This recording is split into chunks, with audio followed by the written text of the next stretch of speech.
old school. Yes. That means I keep both of my hands busy. And yeah, it works. Thank you for inviting me. Thank you for organizing this wonderful meeting. This is a hell of a job. Yeah. And also thanks to everybody who made it after a long week and the conference dinner, 9 o'clock in the morning. And some of you against you, jet-lagged, clocked, local to somewhere else. Constructive knowledge. I think it will be a mixture of, I have relations in computer science, mathematics, and philosophy, and these things all will probably show up in this talk. So the objectives, we try to show that the intrinsic view of knowledge as a result of verification, which is a pretty common assumption about how to view constructive knowledge, supports the paradigm justified true belief yields knowledge. And this, the displayed line actually sounds the bell immediately for those who are aware of the discussion in epistemology. And the Getty examples come into mind immediately, and I add there also an early example by Russell of the same character, which were counterexamples of this statement, usually assigned to Plato, in a classical epistemic setting. And then we present a formal system, which is intrinsic epistemic logic, which is developed jointly with my still student tutor, Protopopescu, and published in 2014. So, well, we'll not use it. So Edmond Gettier, very famous example, 1963, basically disproving or providing a very smart counterexample for the claim that justified true belief yields knowledge. And that's a reference to Plato, which I replaced by the parenthesis there, but the rest is just a quote from Gettier. Various attempts have been made in recent years to state necessary and sufficient conditions for someone's knowing a given proposition. The attempts have often been such that they can be stated in a form similar to the following, and here's a reference to Plato. Agent S knows P if and only if P is true, S believes that P, and S is justified in believing that P. Perhaps you can actually read this kind of maxim from Plato dialogues. And then Gettier presents two cases. I took the second one because logically they are isomorphic and it's less noise in the second one. One is just a lot of redundancies which are completely irrelevant.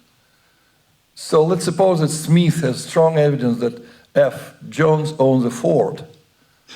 Ford is a car. Smith constructs the proposition H, either Jones owns a Ford or Brown is in Barcelona, entailed by F, though Smith has no idea where Brown is. But imagine now that Jones does not own a Ford, and entirely unknown to Smith, Brown is in Barcelona. Then Smith doesn't know that H is true.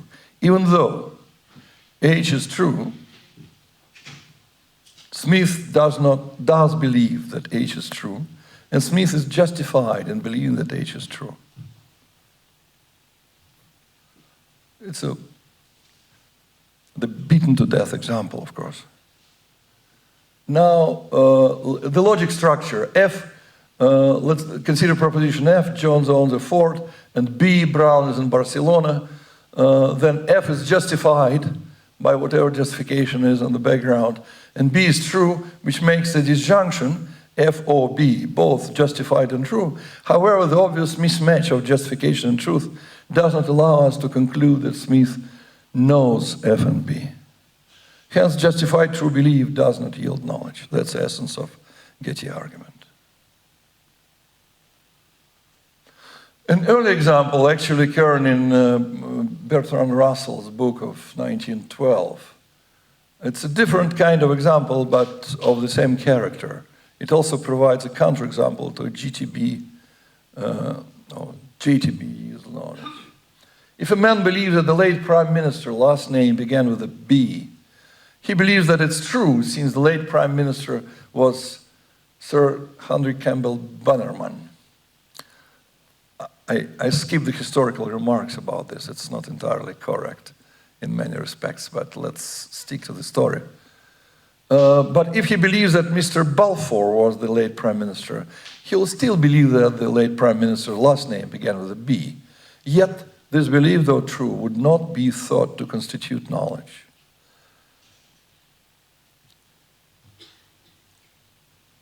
End of quote. So let be the proposition the late Prime Minister's last name began with a B. In a scenario when a man concludes that the agent concludes B, believing that Mr. Balfour is the late Prime Minister, B is justified true belief, but not actually knowledge. This is a tricky, even trickier example actually, which says, where we deal with directly, we don't change B, but there is the wrong justification for B and the right justification for B. But in the case of wrong justification, we have a justification, B is true, but the claim that the agent knows B cannot be accepted. And now the essence of the main message of this talk or this observation, we start with the intrinsic analysis of the Russell example with full awareness. Well, I'll explain what full awareness means. Intuitionistically, a proposition is true if proved. This is the principal cornerstone of all the intuitionistic construction. Since B is true, there should be a proof or some kind of truth-making evidence of B. Provided the agent is aware, that's where the full awareness assumption comes. Provided the agent is aware of the aforementioned proof of B and assuming, to cut the escape route for your opponent, assuming that the proof is sufficient ground for knowledge, we conclude that the agent knows B. But the reason for this knowledge has nothing to do with the erroneous belief that Mr. Balfour was the late Prime Minister, which therefore is a mere destruction in this setting. Intuitionistic Russell's case, hence, is not a counterexample to justify true belief yields knowledge principle.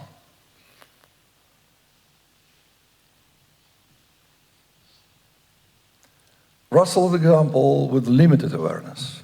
We assume that the truth-making or the proof intuitionistically warranted was available to the agent. Now let's assume it is not. So suppose B is true, there is a proof or truth-making evidence for B, but also suppose that agent W is not aware of this evidence and forms his belief on the basis of the erroneous evidence about Mr. Balfour being the late Prime Minister instead. Then we cannot make a case that W is aware that B is true, because the truth-supporting evidence is not available to the agent. We cannot claim that W knows B. Naturally, W doesn't know B, but since the true condition from justified true belief assumption is not met, this is no longer a counterexample for justified true belief yields knowledge. So with awareness, we warrant the succeeding of this principle, and with limited awareness, the anti-setting fails. So now a counterexample. Two layers analysis, which is probably more adequate, because when we read the story, there is a stupid agent who has some false beliefs, and we, of course, are omniscient. We, of course, know the true story, and let's suppose we have two agents. One, the stupid guy in the story, and O, which is W, with some wrong beliefs. And the second one is O, it's omniscient observer, us, of course. We know everything. So B is true, and there should be a proof truth-making evidence of B. Suppose the agent W is not aware of this evidence, but the omniscient observer, means us, O, has a complete picture. In particular, O is aware of the proof of B. Then, for W, the truth condition is not met. Hence, justified true belief and no knowledge of B, but no justified true belief. No knowledge of B, but for us, for the logical omniscient observer, a truth-making evidence for B is available, hence we know B. When we read the story, we know what the B is true, and we have the evidence. For the reasons having nothing to do with the erroneous Balfour reasoning of B. So for no agent, this justified true belief yields knowledge is actually violated. So it's not a counterexample. Now back to the Gettier cases. I started with Russell because, as you can see, the heavy lifting was actually made by Russell way, way before, 50-something years before Gettier did this. But still, the Gettier analysis. F is justified and B is true, hence F or B is both justified and true. Again, since B is true, there should be a proof or truth-making evidence for B.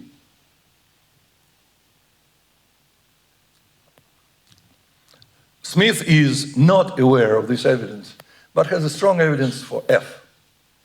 The omniscient observer, I already provided two-layer analysis. This limited intelligence Smith, and we, omniscient observers. The omniscient observer O has a complete picture. In particular, O is aware of the proof of B. Then for Smith, the truth condition is not met, so Smith is not aware that B is true. Hence, Smith is not aware that the disjunction F of B is true. So no justified true belief occurs for Smith. For us, for omniscient observer, truth-making evidence for B is available, hence we know B and F or B, hence for the reasons having nothing to do with the Smith evidence, quote unquote, for F. In neither case is justified true belief yields knowledge violated. And this is the nutshell, the intrinsic analysis of the whole thing. So we argue, on the basis of this analysis, we actually argue that not only Russell and Gettier scenarios fail to provide counterexamples for justified true belief yields knowledge, so intuitionistically all this Gettier argument just breaks down. Not breaks it. In the intrinsic setting, but this star, justified true belief yields knowledge, holds intuitionistically with the proper reading of justified true belief. And we list these assumptions, and it will be pretty much evident how Gettier sneaked his counterexample through these assumptions, which of these assumptions were violated. So first of all, the truth should be understood as supported by conclusive truth-making justification P. Justified should mean that this justification P is available to the agent and is recognized by the agent as such. We want to avoid the situation when the evidence, the real evidence is available to the agent, by agent somehow is destructed, carried on, carried away by some false argument, and doesn't construct his belief on the basis of the truth, the real evidence, but is carried away by some false evidence. So we ruled out this. And belief should mean that agents believe, oh, that's bullet number 3. Belief should mean agents believe on the basis of the particular justification P and not some extraneous evidence.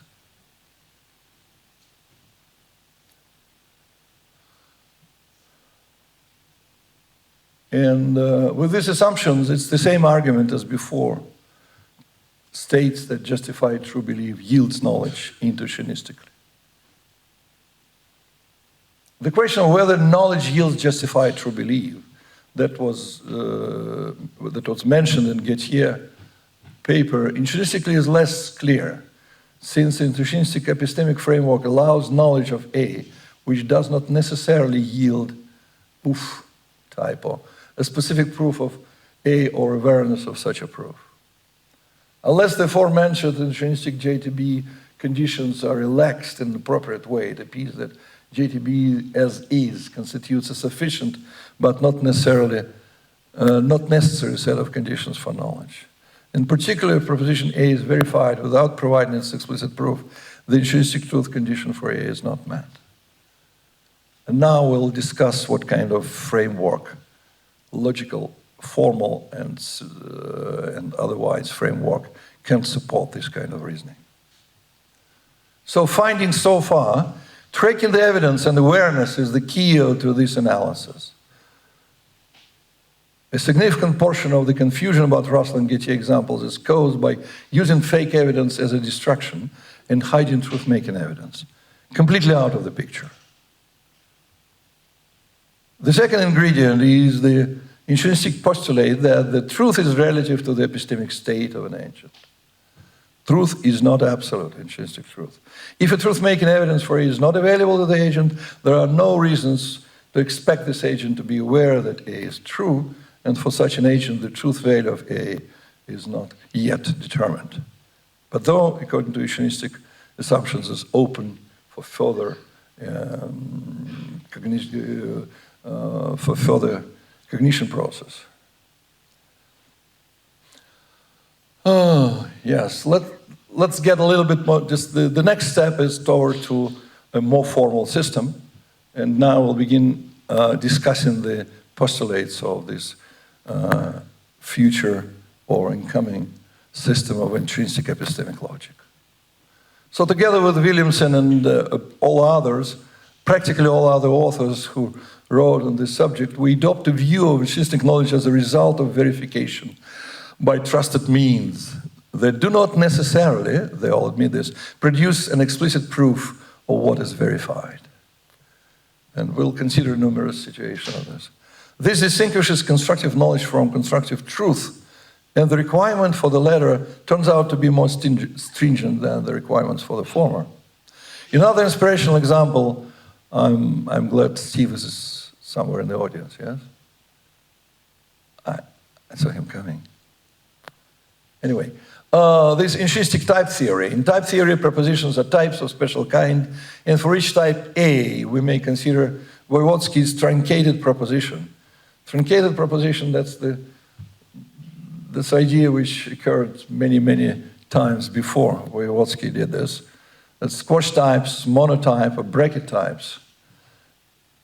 Inhabited A, stating that type A is inhabited, i.e. has a proof. Truncated types may be inhabited true without providing a specific witness or inhabitant of A itself, the original type. We can naturally interpret Ka as inhabited A and consider this as a core semantics or intrinsic knowledge. So A is a type, and we build a proposition in I and H of A, which may be empty or may have a unique inhabitant, and it has an inhabitant even only if the original type has inhabitants.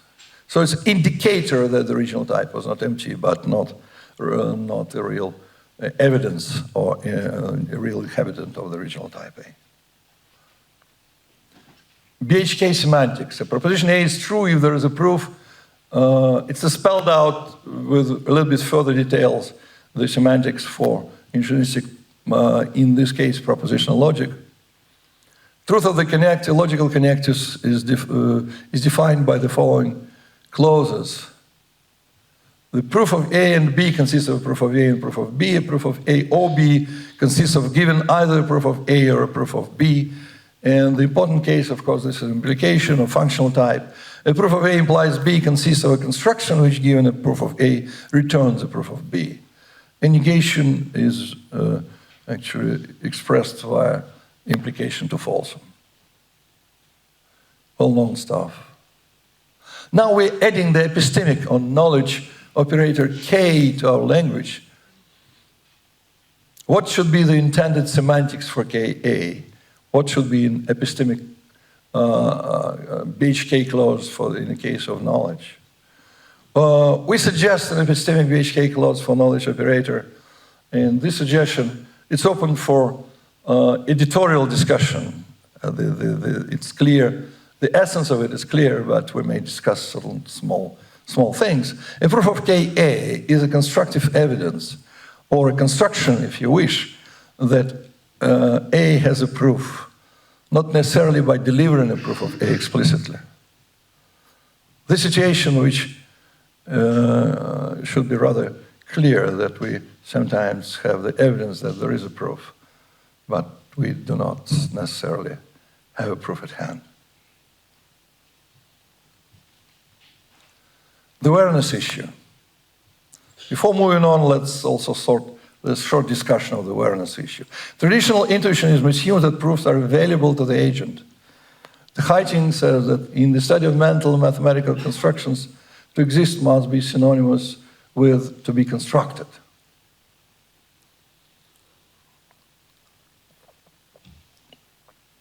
This position is probably shared by Dammit and others. On the other hand, Pravitz and Martin-Löf assume that proofs are timeless Platonic entities, and truth is the existence of a proof in somewhere timeless Platonic universe. The principles of intrinsic epistemic logic, which we are discussing. Do you have a clock around here?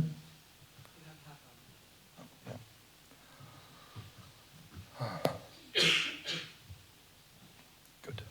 Yes. The principles of intrinsic epistemic logic are compatible with either of these positions. If BHK proofs are assumed to be available to the agent, then KA can be read as A is known. If proofs are Platonic entities not necessarily available to the knower, then KA can be read as A can be known under appropriate conditions. It's leaning toward knowability rather than knowledge. But to keep things simple in our exposition, we follow the former, more traditional understanding. But again, the formal principles which we'll present are insensitive toward this thing. So, or to spin it in a more positive note, they are valid for both readings, but you have to adjust their aspirations as well. So take the principles, KA is equivalent to A. Both the intrinsic and the classicist hold the equivalence to be counterintuitive. So both have to deny at least one direction.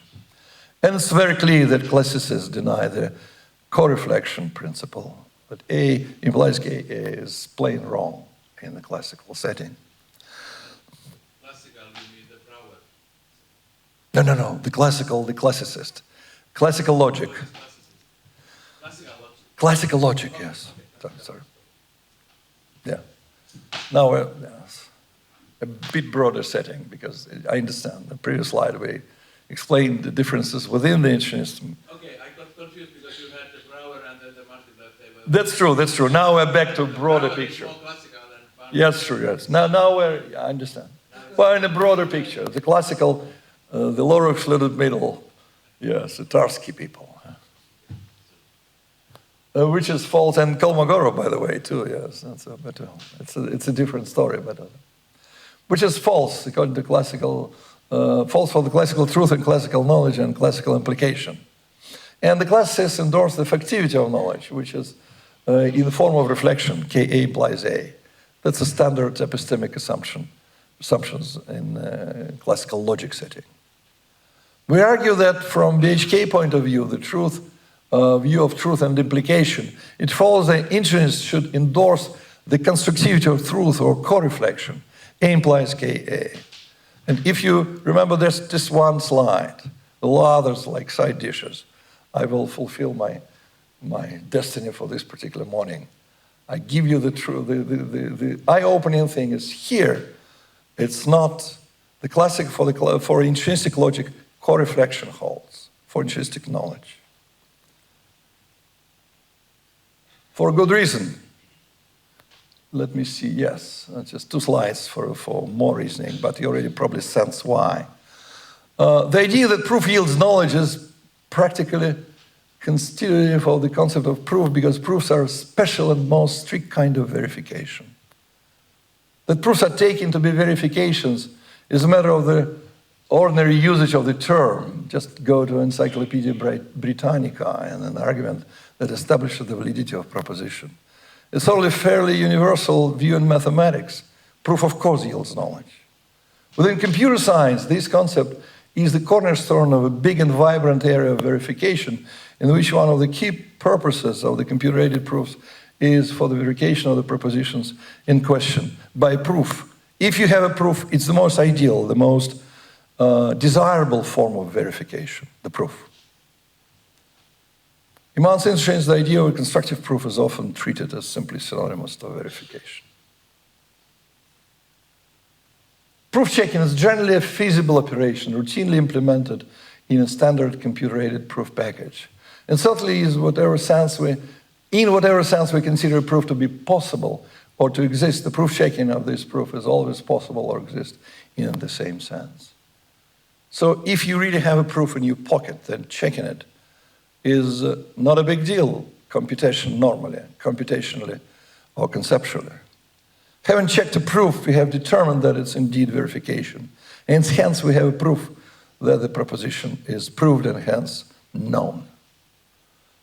This is the sense in which, according to BHK reading, A implies KA states that given a proof of A, one can construct a proof that A is known. And this is what is required for this implication. Taking into account that verification does not necessarily yield proofs, we argue that for activity of knowledge in the form of the reflection principle, naively understood that implication from KA to A should be resisted as a general principle of intrinsic epistemic logic. It certainly fails in the core type theoretical semantics. A witness of a truncated type inhabited A does not provide a witness for A itself. This is a sugar reading for mathematicians. Clearly, if you have evidence that your type is inhabited, it doesn't necessarily give you an exact evidence or explicit evidence of A or inhabitant of A itself. And this is a well-established view in several generations of Intuitionistic type theory, including the homotopy type theory.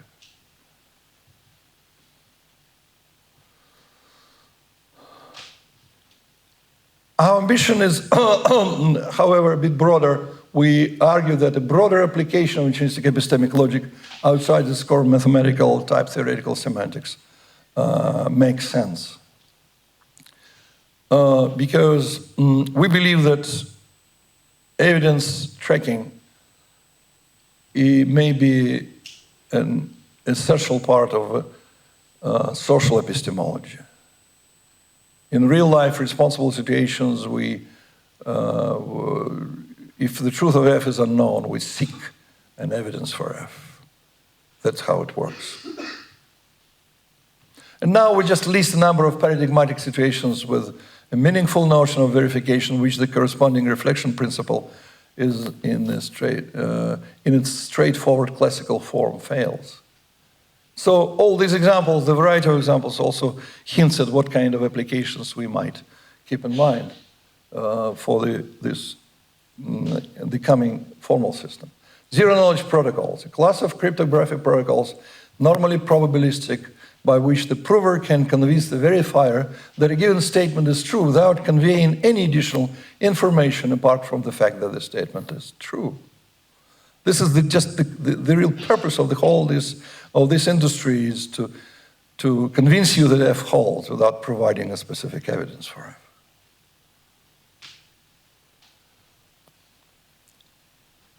Fermat's last theorem for educated mathematician can be claimed as known, but most mathematicians could not produce a proof of it.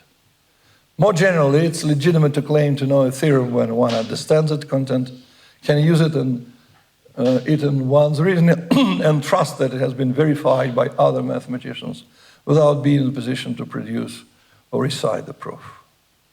This is how life operates. That's how we operate in a mathematical community. I'm not making up anything here. Huh? Highly probable truth. Well, this may be regarded as resonating with example number 1. Suppose there is a computerized probabilistic verification procedure which is constructive in nature that supports a proposition A with a cosmologically small probability of error. Hence, its results satisfy the strictest practical criteria for truth. And any reasonable agent accepts the certification as adequate justification for A and say known. Observing the computer program to terminate with success, we have a proof, evidence that KA, the verification, stopped with success. However, we do not have a proof of A in the sense required by BHK.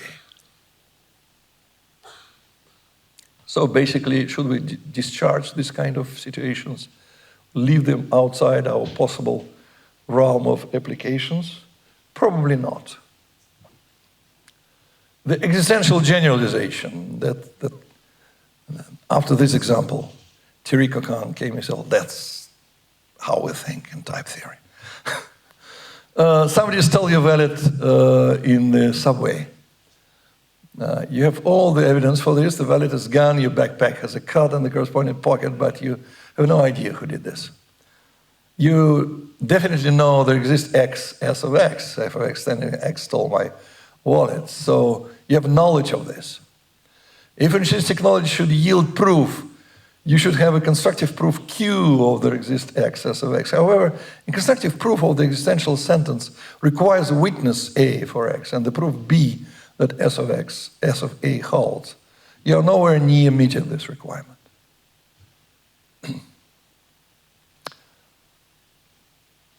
Classified sources, reports from highly reliable sources which remain anonymous for a variety of reasons. Intelligence data is a common source of knowledge without checkable proofs. So the summary, the intrinsic validity of reflection requires a uniform procedure which, given a proof of Ka, returns a proof of A itself, since we allow that Ka does not necessarily produce specific proofs. The effectivity of knowledge in forms of reflection fails. There is no uniform procedure that can take any available any adequate non-proof verification of A and return a proof of B. I was already thinking of the next slide. Nevertheless, reflection is taken to be practically definitive of knowledge, especially from the constructive standpoint.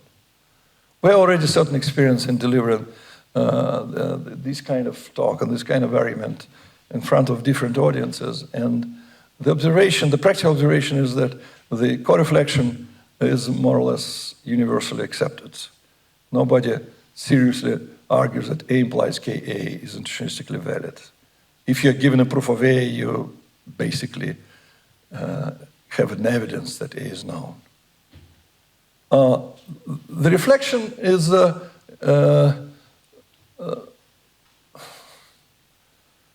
the reflection is more delicate matter, but I state something which I'll provide evidence further on.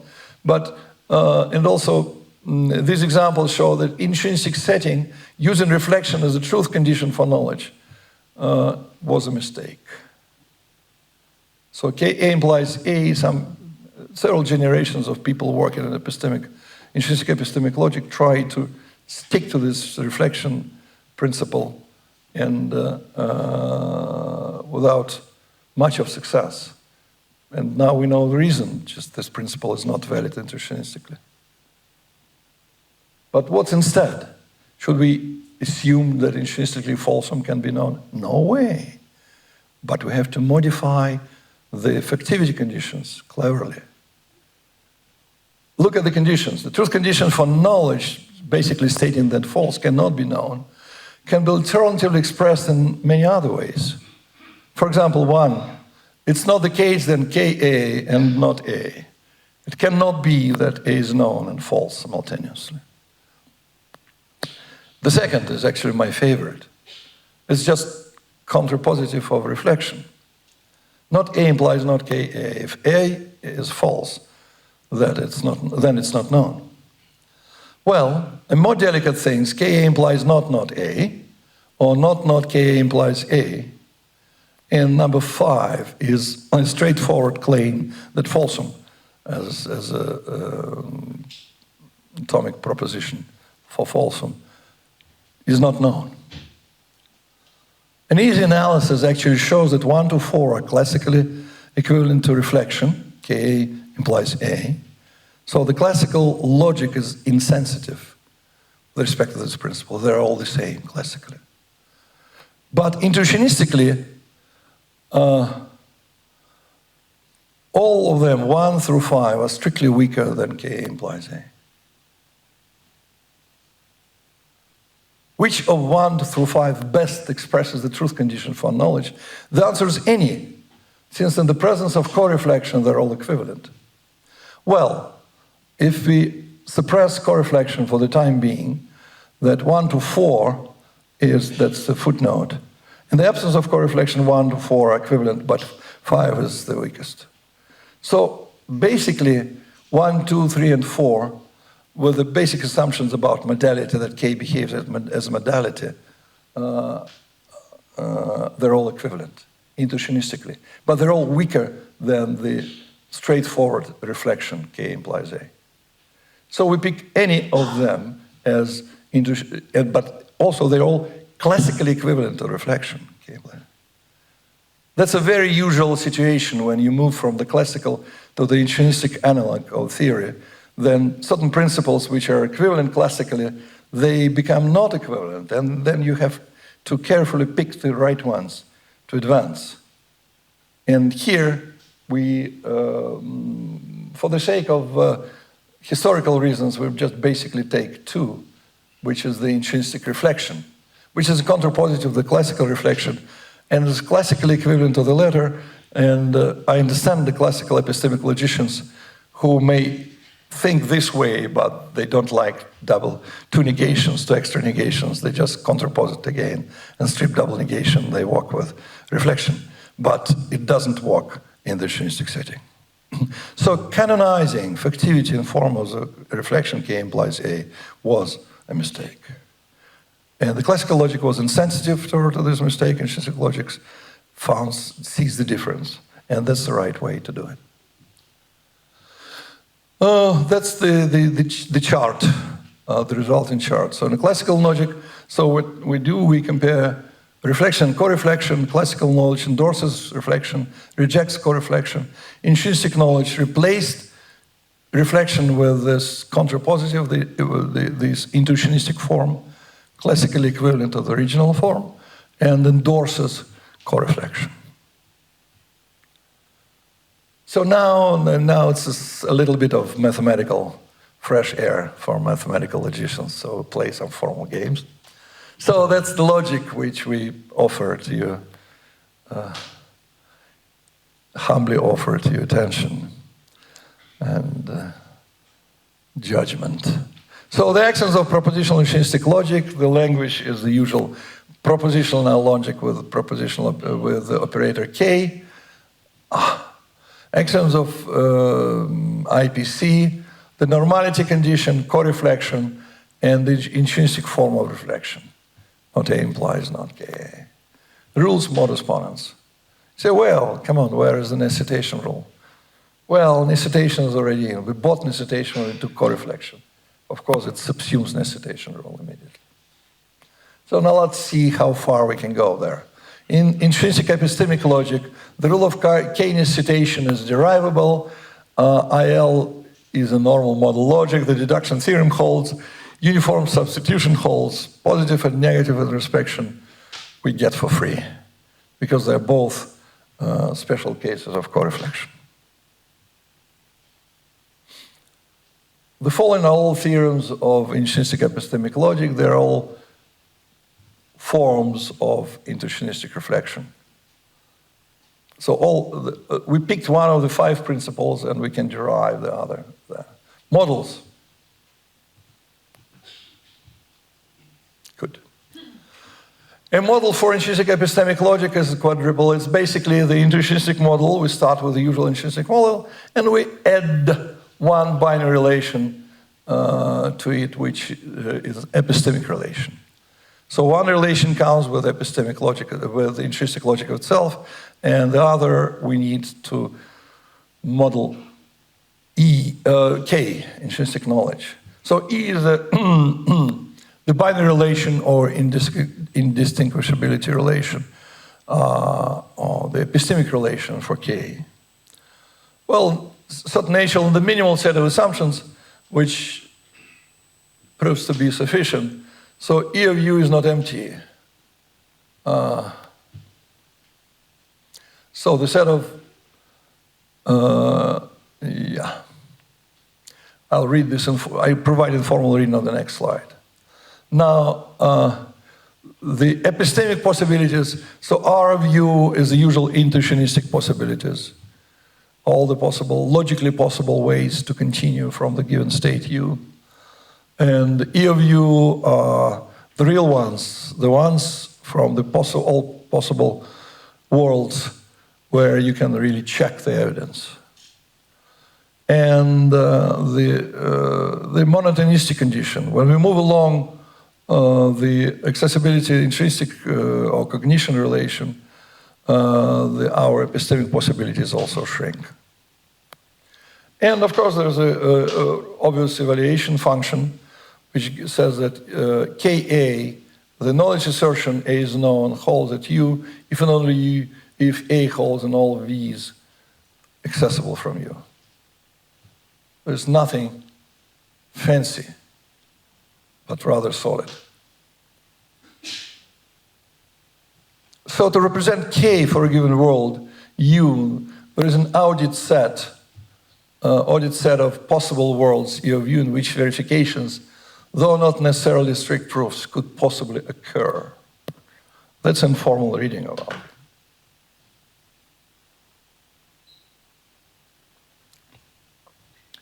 Knowledge in the given world U, hence, is the truth in any audit set related to U. And no matter how this audit occurs, it should confirm A. The correctness of the audits is reflected in the principle that audit sets are non-empty, hence no false statement can be verified. So non-emptiness is just consistency of beliefs condition.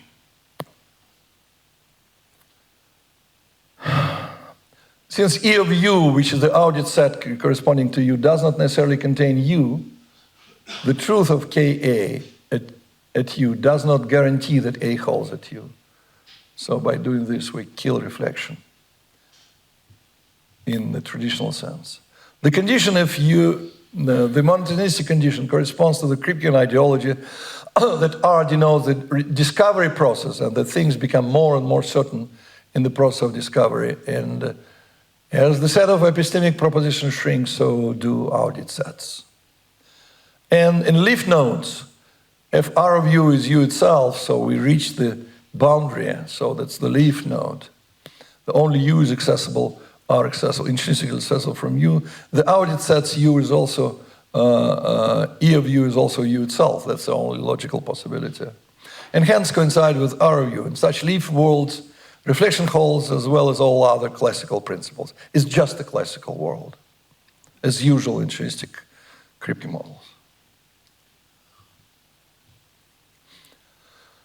Monotonicity.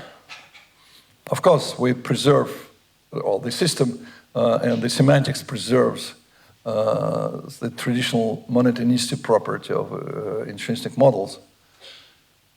Oops. If A holds at U and V is accessible from U intrinsically, then V also supports A. Soundness and completeness with respect to the models. Also, nothing fancy in the proof. If you have all the things right, then the usual traditional technique works. So we prove soundness and completeness of IL with respect to the things. And here's a baby example, baby model which shows that reflection fails, which you already probably saw immediately from. Consider the following two nodes model.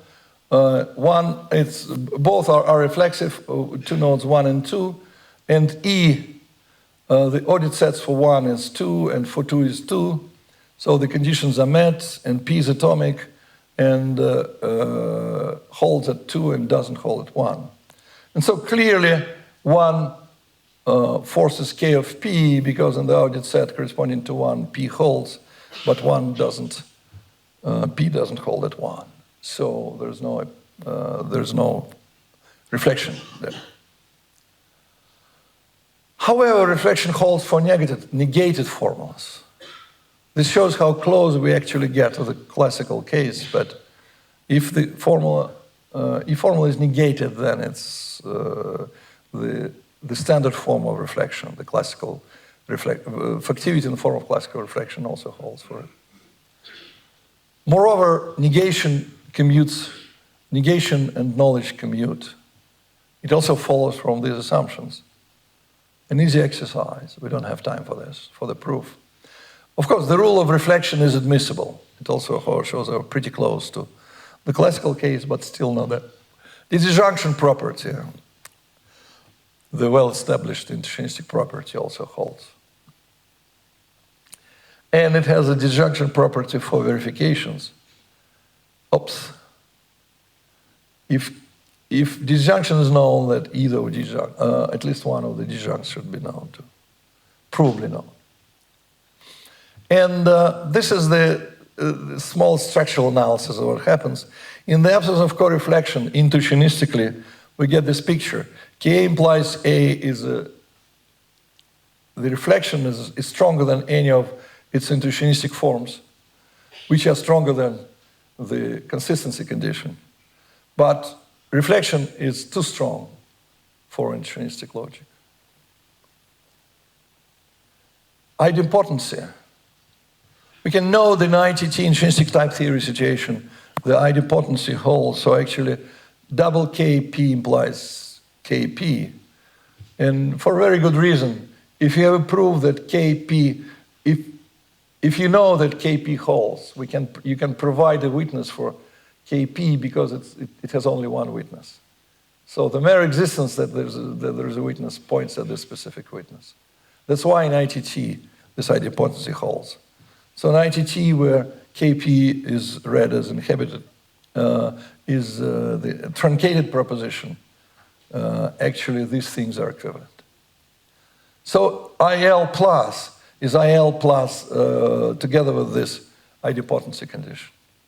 It's a stronger form of thing, the stronger form which corresponds to the ITT, the type theory model.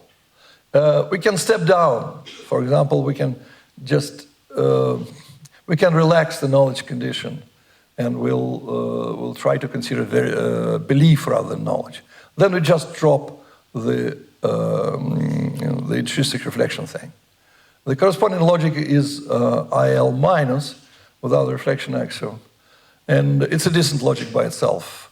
And intuitionistically, model-wise, you just drop the non-emptiness of audit sets condition, and we're down there. And yep, it's the last slide, apart from the references. So co-reflection is intrinsically valid, which is a brief formal representation of the principles justified true belief yields knowledge. K of A implies A is this distinctly classical principle of knowledge, not valid intuitionistically. And not A implies not K is the adequate form of reflection for intrinsic knowledge. IL codifies this view of knowledge. IL plus reflects type theoretical approach to knowledge. IL minus is also the basic logic of intrinsic beliefs. And thank you very much.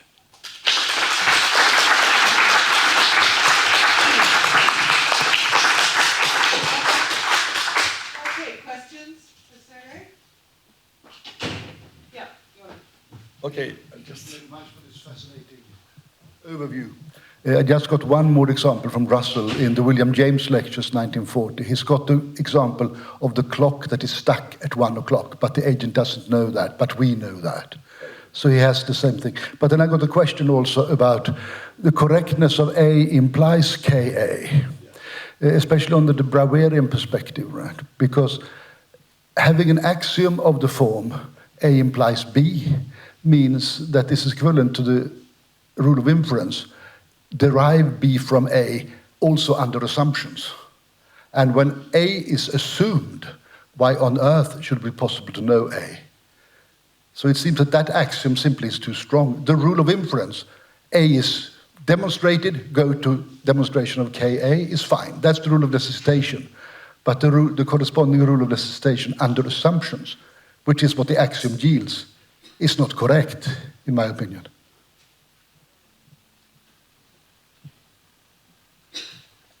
I mean, from an assumption, we don't get knowledge of what is assumed.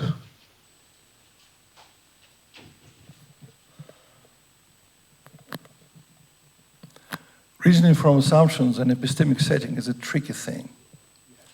Yes. You know, that's what actually stopped.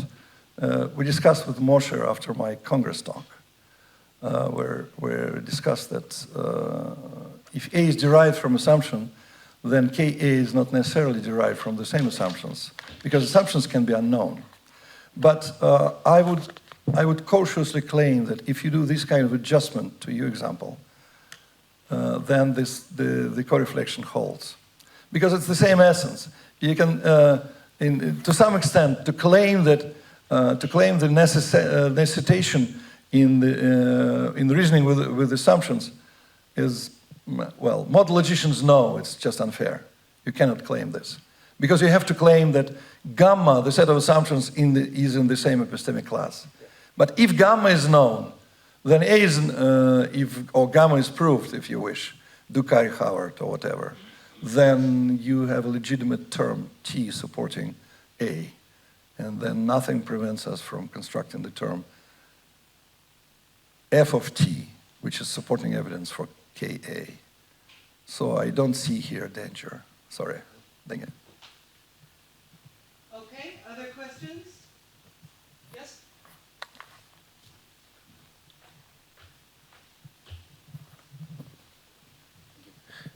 So in all these versions of reflection that you showed, I think you did not have A implies that A is consistent, right? Excuse me?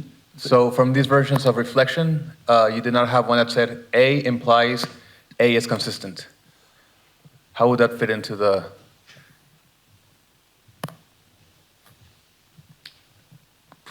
A is consistent formally meaning what?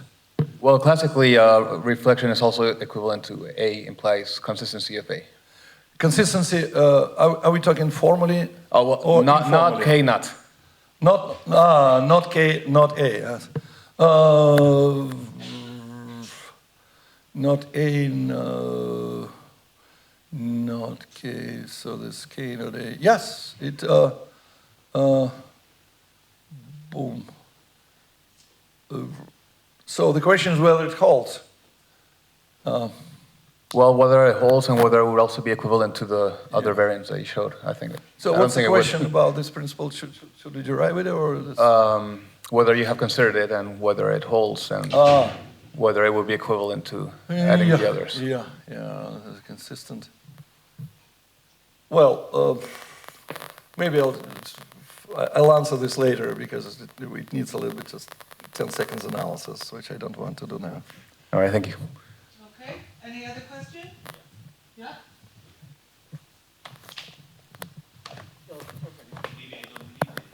No, you can need it, yeah, because other people. You don't need it for me, but you need it for the audience. Just a simple question. This logic, anyway, it's an intuitionistic modal logic, and intuitionistic modal logic has been studied since 40 or 50 years. So how does it fit with the other systems? Is there a... Very good question. Does it have any relationship? Very good question. Yes. Okay. There is a certain community of people who think about intuitionistic epistemic logics.